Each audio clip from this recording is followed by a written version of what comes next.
What is up, Starlings? Welcome back to a brand new Stargirl video. So for some of you, you may have just seen the finale on the CW, so this video should go very hand in hand. But hey, if you haven't seen my finale review, I will leave that in the cards above, as well as linked in the top pinned comment. But this video, I will be going over all the biggest teasers coming from the Stargirl Season 1 finale, such as that new villain teaser of Shade. We also had Cindy find the Black Diamond housing Eclipso, so some of you may be wondering what the heck is going on with that. And we also had the return of Sylvester Pemberton, aka Starman, and what in the name of the cosmic staff does that mean for Season 2? After breaking down that, I'll also chuck in some other speculation about some other characters a lot of you guys have pointed out and are wondering about after the finale, such as what is the deal with Icicle's son, Cameron Marken, also known as Icicle Jr., and where could that be going? And lastly, I'll be diving into some of the expectations that some fans had about some kind of payoff in the finale about the Thunderbolt pen, or whether that was the Green Lantern, etc., as many fans were just wondering if there was going to be any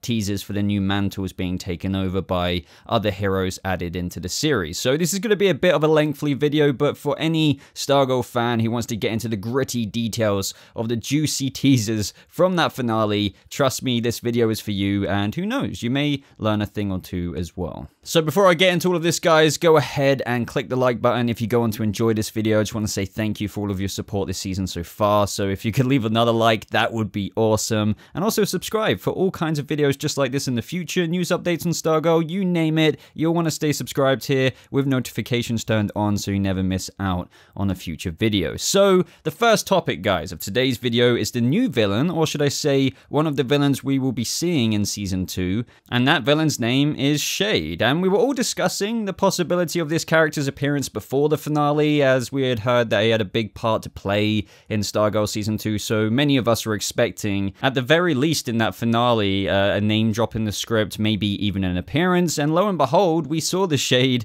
in the Injustice Society headquarters. Also, we heard Shade say, "Oh Jordan, I told you it was folly," which is likely referring to Shade arriving in the Injustice Society of America's headquarters, looking at how it's housing absolutely none of them, as they're all likely licking their wounds or are just actually dead, like Brainwave and Icicle, and he's probably thinking, you know, I kinda hate to say I told you so, as we know that Shade left in the past due to some form of inner conflict some degree, and this line is probably just referring to Shade saying to Jordan in the past that his plans for Project New America would either not likely work, or perhaps he warned him that it could be very risky, foolish, and potentially lead to his downfall, of which it did. So it does feel as though Shade has just walked in, kicked his feet up on the table, and is ready to perhaps lead the Injustice Society in Season 2 to new ventures and plans, yet plans curated with his own hand and vision. And also, just in case you forgot, we have kind of seen the Shade before, all the way back in Episode 1 when we saw Dr. Midnight get taken by the Shade's manipulation of the shadows that engulfed him, in a similar effect to how we saw Shade use his powers to engulf the ISA image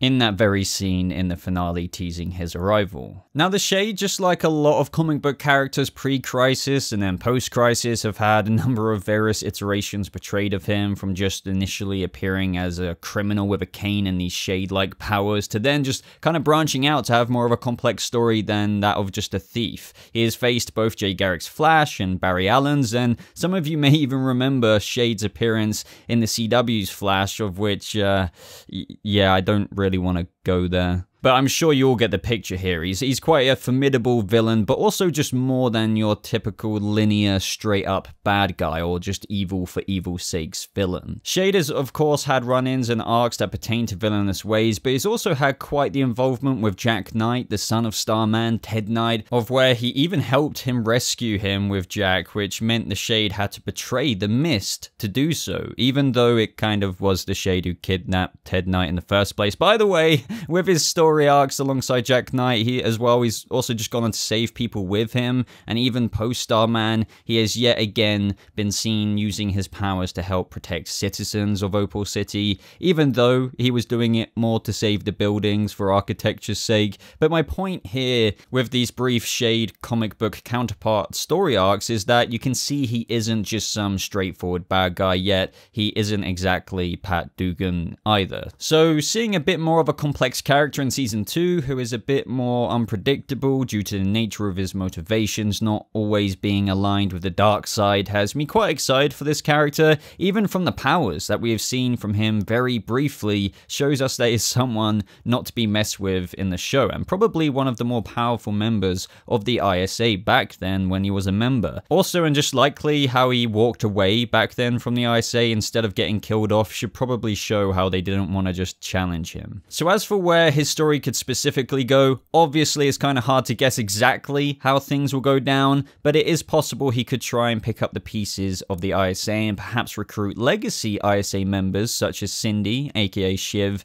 into the new ISA moving forward. We can't forget how we've literally lost Dragon King now, the powerful Brainwave, and Jordan's Icicle. I mean, that is 3 very interesting and also very powerful ISA members. So seeing Shade come in after calling up Sportsmaster, Tigress, the Gambler, and perhaps Cindy, and he's just like, look guys, told you this wasn't gonna work, but here's what I propose, could very well be the thing the ISA needs right now, especially with Cindy bringing in an extra character of Eclipso, which is the perfect segue into that character and that scene from the finale. So Eclipso, who is Eclipso and what the hell was that greeny black looking diamond that Cindy was looking ever so gleeful about in the finale? Well, after rummaging through a room that seemed to house William Zarek, aka the Wizards, and possibly many other interesting ISA evil artifacts, Cindy finally came across what she was looking for, the black diamond, known in the comics as the Heart of Darkness. Just as with Shade and practically most comic book characters, there's a fair few iterations that incorporate slight changes and retcons along the way of the development throughout the years. So for Eclipso, he would kind of start off as your typical villain with mediocre-ish powers, of where a man named Bruce Gordon, funnily enough named after 2 characters you could probably figure out for yourselves, he was attacked by this sorcerer, in where he was wounded with a black diamond. Now after this, he would then transform in a very Jekyll and Hyde-like way to the villain, you guessed it, Eclipso. So whenever an eclipse occurred, he would kind of, just change into that character. Now the first iteration of the character had him, as you can imagine, just beefed up, various powers, and going about causing a whole load of mess in this new villainous persona. However, as times moved on, Eclipso wasn't just a hulked out version of Bruce Gordon, but an actual separate entity of a demon of vengeance who had possessed Bruce Gordon. And of course, I would say this is the most consistent way Eclipso is portrayed in the comic book material. So with this story, the entity Eclipso was tied to the Black Diamond, the Heart of Darkness, and he would possess anyone who came into contact with the diamond. And his ultimate goal was the control of Earth and also revenge against God for confining him to the diamond, Heart of Darkness, in the first place. So suffice to say, he's a very powerful villain with incredible potential. And even in the 90s, in the series The Spectre, it was revealed that the Spectre was not the first embodiment of the wrath of God, but he was actually Eclipso's replacement, which just kind of gives you a rough idea of the scale of this villain. However, I do think on the show he will be toned down quite a bit, because this guy in the comics has literally taken control of many heroes of Earth, absorbed their powers as a result, and you can kind of only imagine how powerful he could be after doing that to a few of them. So how will this come to fruition on the show? I mean, I do think that they will keep some of the fanciful kind of lore behind Eclipso and actually keep him as this evil entity, especially just going off the little giggle and voice we heard from when Cindy found him. He could even still be the entity of the original kind of wrath of God, but if they wanted to play it down from that kind of cosmic scale, they could just keep him as an evil entity who takes over those who come into contact with the Heart of Darkness, of which when that happens, they're majorly upgraded and threatening. So since it's quite a thing for Eclipso to possess other characters of power to the likes of Superman, I could imagine there being an episode or 2 in Stargirl Season 2, which could show someone angry like Rick Tyler's Hourman being taken over by Eclipso, and I guess the next episode or so consisting of the new JSA trying to break through to Rick through the evil exterior of Eclipso. But then again, it could be someone more like Yolanda Montez's Wildcat, who has suffered so many dark things happening to her in the latter of Stargirl Season 1,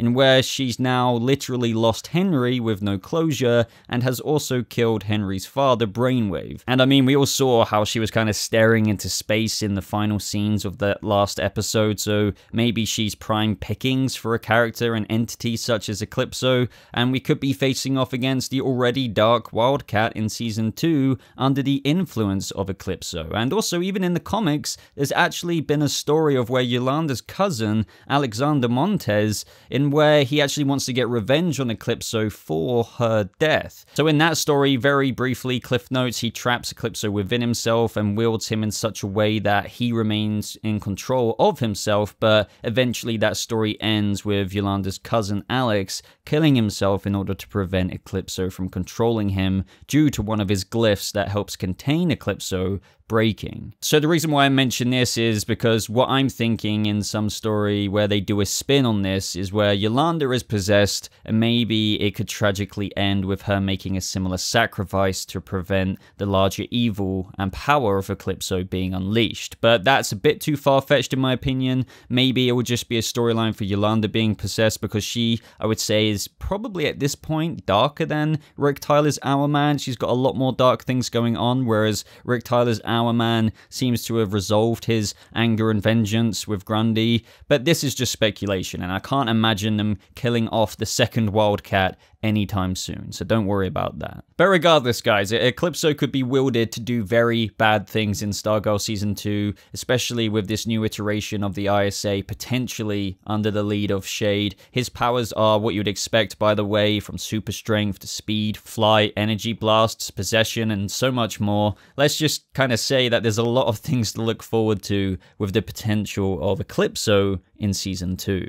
But what about Sylvester Pemberton returning and also just being alive? So, wow, that was probably the most shocking thing for at least me during the finale, was Sylvester Pemberton returning after trying to find his old sidekick at his house in California, which is where Pat used to live before meeting Barbara, and then moving to Blue Valley, Nebraska. So, as you may know from the comics compared to the TV show, Sylvester Pemberton isn't traditionally Starman. He's the Star-Spangled Kid, of which he was on the show as well in his younger days. I like how they tied that true comic book origin in. But however, in the show, he then took on the mantle of Starman after being a Star-Spangled Kid, before then, of course, Courtney Whitmore then taking it upon herself as well. Now, this is somewhat of a confusing one. It really is, as personally, I don't really know if there's any intricacy of a comic issue out there in where they could be borrowing this plot line from in any shape or form. I mean, that is a bit of a lie. I do have one, but I do feel like it's reaching a bit, because there's so many questions coming from this moment that I'm sure that you're all asking. But I do have a couple of theories and some speculation of some likelihood options of where things could go. So we seemingly saw Sylvester Pemberton in that finale, the seemingly second Starman after Ted Knight in this Stargirl iteration and universe, get killed by Icicle after being wounded by, well, one of his icicles. So one can only assume that Pat did indeed see his dead body after that moment and attend a funeral and all of that stuff that comes after that. And the biggest illogical things that I find with this being a real Sylvester is one of the first questions. You may ask, why would he fake his death? Now, there is actually an answer for that though. Since the JSA was absolutely decimated in that flashback in the very first episode, we've all seen it, including very powerful heroes such as Jay Garrick's Flash, Hawkman, Hawkgirl, you name it. They're all dead, other than Pat and Hourman after that battle. So maybe a reason for faking his death and not coming out into the world as Starman again was in a similar way to Hourman, laying low, or especially after hearing of Hourman's death, he may have felt even more more pressure to remain in hiding. Yet, my only issue with that is that Sylvester would have surely still reached out to his once best friend and sidekick, Pat Dugan, and potentially Hourman to form a plan in the likeness of his very own dying words, those being the Justice Society must go on or live on, whatever it was. But the point is, it just doesn't really resemble any sense for Sylvester to have faked his own death and not let anyone be aware of his survival for 10 long years to present day. Now, after doing some more research on just trying to dig up anything that could pertain to a similar story here for this live action twist for Stargirl, there is actually a storyline for Sylvester in where he retired from being a superhero to reclaim his inheritance and his father's business from his corrupt nephew, who was actually using those very funds to run his own evil organization known as Strike Force. Now, the interesting thing about this little plot is that he also patched up a long neglected relationship with Pat Dugan, and then he went on to become the hero Skyman. So what I'm trying to point out here is that you could very well argue that they could run a similar storyline translated, into the show in where Sylvester was taking care of something in a very similar way to the situation I just described for the past decade. I also find it interesting that in that comic book story as well, he rekindles his friendship with Pat, so you could argue on the show, with 10 years missing between them, that same thing can be done here, as they haven't seen each other in so long due to Pat thinking he was actually dead. And hey, you could literally liken it to how in the comics it was described as a long neglected relationship. Because if this happens to be the Sylvester Pemberton who didn't actually die, then, well, yeah, he neglected Pat for 10 years. So you can kind of see the comparisons I'm making here with them possibly adapting this storyline. But to add even more fuel to the fire of this theory is that now that there is a new mantle of Starman being held by Courtney Whitmore, Stargirl, well, maybe, and by the way guys, the way I'm speaking here in language is just assuming that this Sylvester at the end of the finale is the original Starman and Sylvester, then maybe Sylvester is accepting of there being a new Starman or Stargirl in this instance, and just like that comic book plot I spoke about, after patching up his long neglected relationship with Pat, after seeing him again in season 2 for the first time in 10 years, and realizing that there's a new Starman, he becomes the hero known as Skyman, something of which has always been associated with Sylvester Pemberton after being the Star-Spangled Kid. So this actually kind of sounds full circle now that I'm saying it out loud, because after being the Star-Spangled Kid in the comics, he wasn't then after that Starman, he was Skyman. So maybe this is the way that the show can bring that into fruition. As I say guys, as comic book accurate as this show of Stargirl has been, there are still large differences at times, or just different ways they've adapted a couple of things. So, Sylvester being Starman being a prime example, among many others in the show. And as always, it's not always copy and paste, so this could actually be something that they do. So you never know, my theory of how they could be adapting that story could turn out to be true, but then again, what if it isn't? It is very possible that it could go in literally any other direction, and there's still some holes in that theory I suggested, because you could still argue, why didn't Sylvester reach out to Pat to let him know he was alive? Even if he did do that comic book storyline of trying to, stop his evil nephew from, using those funds for his own evil organization, Strike Force. And I do want to include this following thing, just because I know there will be some people wondering about it in the comments and my thoughts on it. So I've noticed that people are saying that this could be a post-crisis Sylvester. Now, that is quite an interesting idea, and that in, this post-crisis world, in a similar way to where some people came back to Earth Prime with the Earths merging to create that one, a similar thing could be done with the other Earths in the multiverse, because as we know, Stargirl is now Earth 2 in the Arrowverse, and as well, we know Stargirl is 100% going to the CW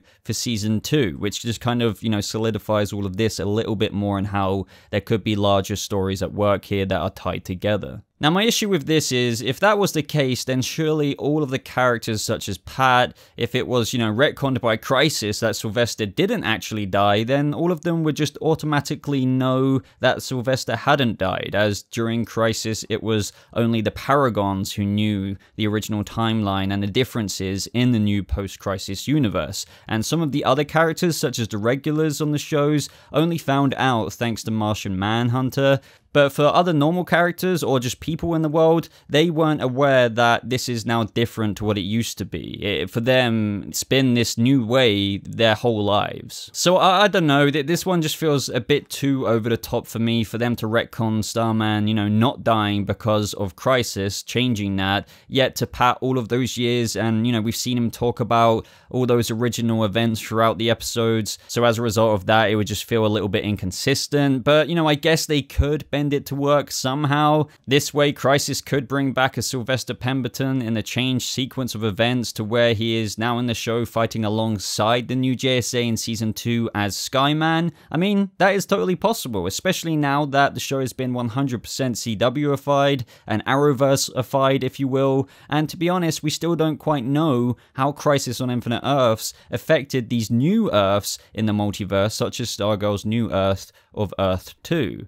Now, as for other theories, you know, some weird imposter clone to something else, you name it, you know, I don't really know, because now after saying all of this, I'm thinking that they're going to try and factor in that this is the real Sylvester somehow, whether he faked his death, was lost in time for God knows what reason, to if Crisis retcon things to him having some other story to do with his father's business for 10 years. Now he's rekindling a long neglected relationship.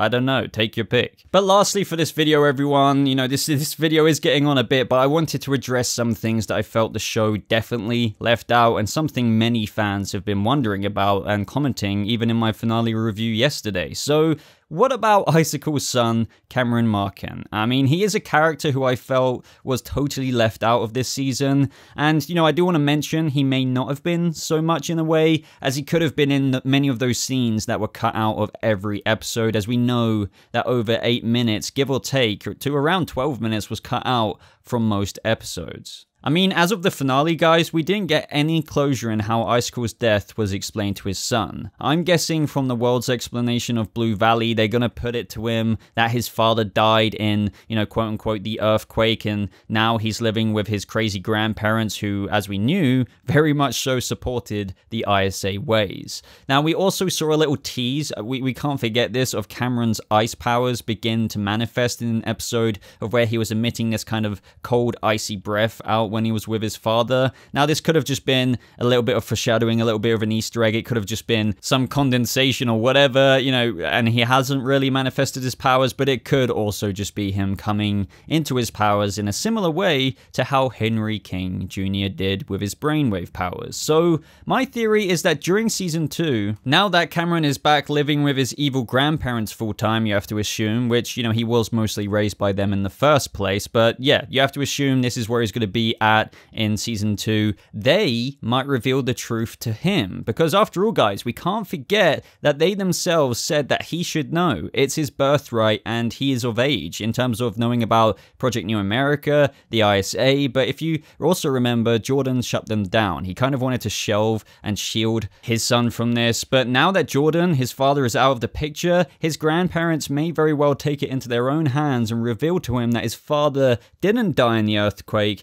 and that he should finish what his father started, and thus is born a legacy character of the ISA, one who is filled with a need for revenge perhaps after learning that some of his high school friends had a part to play in his father's death. So we could be getting Icicle Jr. next season, guys, and to be honest though, one thing I will mention about this is that Cameron doesn't come across as a character who would follow in his father's footsteps, and I don't think we even got to ever see him once have a moment of anger or frustration or any kind of delusion like Jordan had. But that doesn't mean that they can't write it in, especially with a motivation of his father dying. That is quite a key one, especially how he has feelings for Stargirl. That was quite apparent, so maybe they could weave all of that in. And this would add into the ISA members list, with especially Cindy likely having a role in the ISA next season. They could also factor in someone like Artemis Croc, potentially, as she is, after all, Tigress and Sportsmaster's daughter. But we're going to have to wait and see. But this is how I think it will initially go for Cameron Marquand,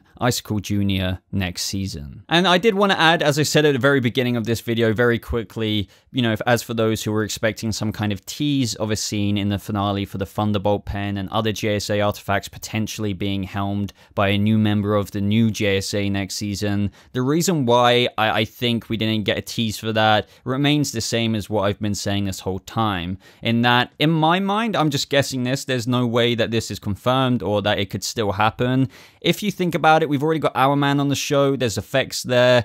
I mean, I know a lot of our heroes and villains are practical, but there is also quite a fair amount of effects. We've got Dr. Midnight, we've of course got Stargirl and Wildcat herself. I just feel like if the Thunderbolt pen, you know, was given to somebody new in the show, don't forget that's a whole new actor being paid, that's a whole bunch of new effects being made if they were to appear as a regular. I do feel like it could be done, or these new mantles of other JSA heroes could be taken up. If it's by a character who isn't a regular in the show, they could appear in a few episodes in the season, but I just feel like, you know, we've got a core cast right now. To add any other characters to that, you know, I think we will get new characters, of course we are, like Eclipso and stuff, but adding a new permanent new JSA member is a whole bunch of new resources being added to something that I don't think is really in the plan right now, at least. I think they just want to focus on Hourman, Stargirl, Dr. Midnight, and Wildcat, but, you know, adding in, you know, Johnny Thunder or Jakeem Thunder, like a new iteration of that, on top of like a new Lantern. Imagine all of that, you know, extra cost for this show. I just don't think that is where things are going right now. However, I could be wrong about that. But that's kind of been my approach or my way of thinking with, you know, just, you know, that kind of aspect of the show and where it could go in the future. But I'm definitely not ruling out a new character or a new JSA member. But I think we've got enough to be managing with the current cast as it is. So that is my video, guys. I know it was a bit of a longer one. I mean, well, really, this is just as long as my review for the finale, but there was quite a lot to talk about in terms of these new teasers, because there's many different directions things could go. I hope I brought up enough relevant information from the comics for you guys to get your speculation and theory masks on, or thinking caps on, I don't know. But I would absolutely love, guys, as you know, I read all of your comments, every single one of them. I may not be able to reply to all of them, but let me know your speculation on my speculation. What do you think? Do you know this already from the comics, or had you just found this out, and does some of that sound plausible to you for what they could be doing next season? I would love to hear everything, but as always, everyone, also like this video if you did go on to enjoy it. It really does help the YouTube algorithm kind of promote this video, and that does mean a lot to me. Of course, subscribe for more Stargirl videos just like this. And hey, if you want to talk about Stargirl with me in particular, I do have a Discord community where I actively engage in voice chats and Stargirl discussions, so hey, maybe I'll see you there. The link will be in the top pinned comment. But that is everything, guys. I hope we had a good time geeking out about Stargirl here with those finale teasers, so thank you so much for watching. I hope you all have a lovely rest of your day, and I'll see you starlings in the next video. Goodbye.